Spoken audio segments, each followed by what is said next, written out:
Hi friends, welcome back to Get Your Play Online. If you are new here, my name is Danielle. It is so nice to meet you.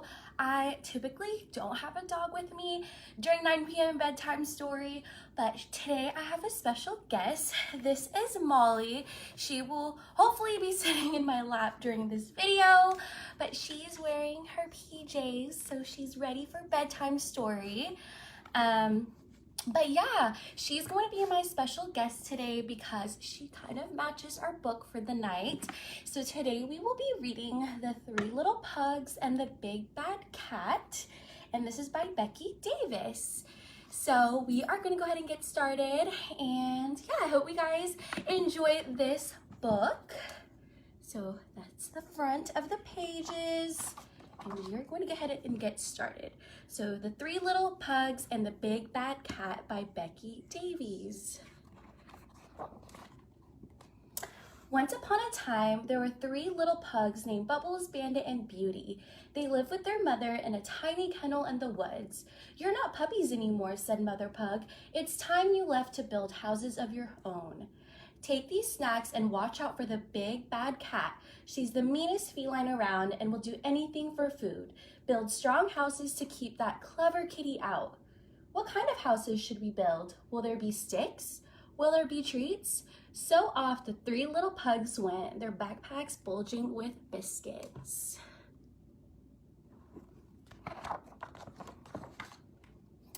Bandit and Beauty bounded ahead while Bubbles dragged his paw at the back.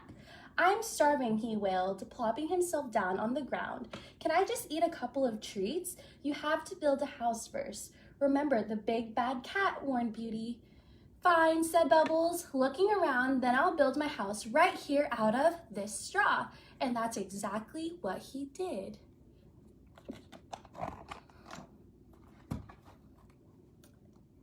As soon as Bubbles had finished building his straw house, he turned greedily to his food, licking his puggy lips. He opened his mouth as wide as it would go, but before he could take a bite, he heard a noise outside.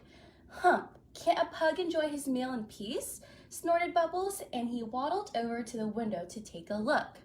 Uh-oh, what a sight! Sharp, scratchy claws and a terrible twitching tail and mean, beady eyes.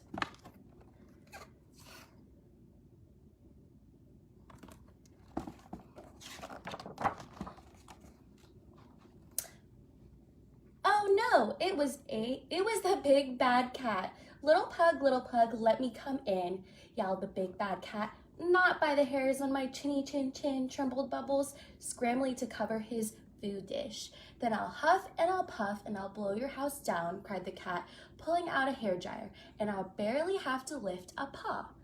The hairdryer whirred, and it whooshed and it blew the house down. "Yikes," yelped Bubbles, and he scurried away as fast as he could.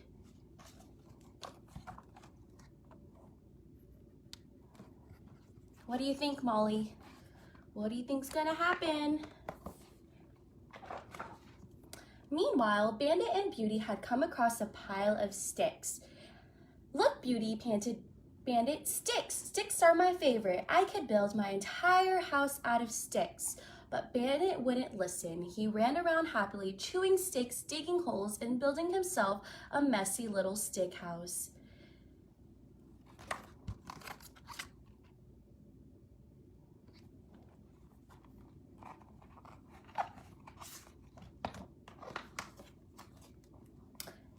Bandit had just said goodbye to Beauty and was about to gobble up his first dog biscuit when Bubbles hurtled through his front door wheezing. "The Big Bad Cat," panted Bubbles, "coming this way! Protect the treats!"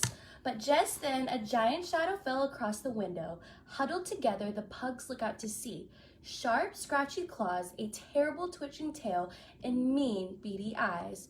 Oh no, it was the Big Bad Cat again.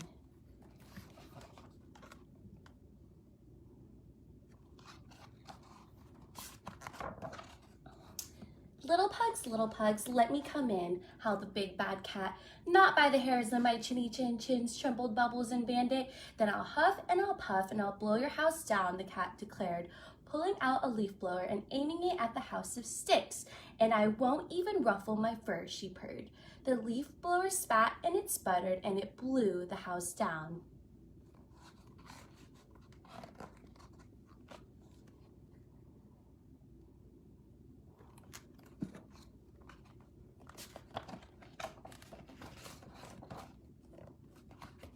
Deep in the forest, Beauty had walked and walked until at least she found a pile of bricks. She knew exactly how she built her house. Just as the last brick was laid, Bandit and Bubbles came bursting through the trees. Beauty, Beauty, the big bad cat is coming, panted Bandit. She ate our food, wailed Bubbles. We're all going to starve. Don't worry, everything is under control, said Beauty as she gathered her brothers into a huddle. It's time for Plan B, boys. Now, listen carefully.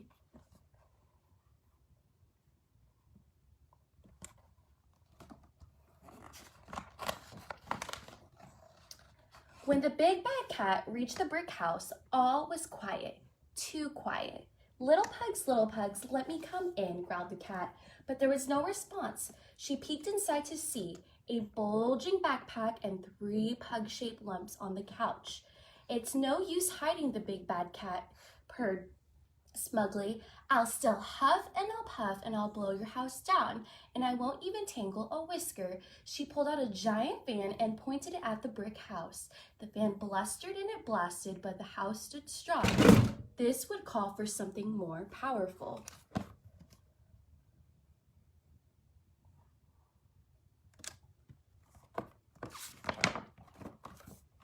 Like a jumbo jet, the engines revved and they roared, and the door to the brick house blew right open. The big bad cat strutted inside victorious, but the backpack was still full of sticks, and the lumps on the couch were nothing but cushions. The big bad cat was furious. She yelled and she howled, she hissed and she spat. Her eyes narrowed, her tail twitched, and she stomped her paws until...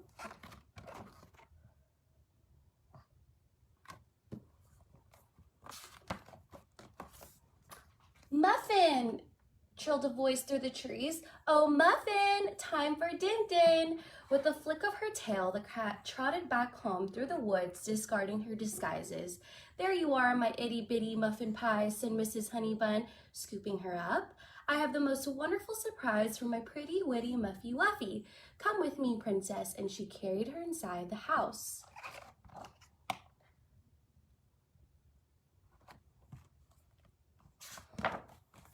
Look who's joining the family. I know you're going to be the best of friends. And 3 little pugs and the big bad cat live happily ever after. Well, almost.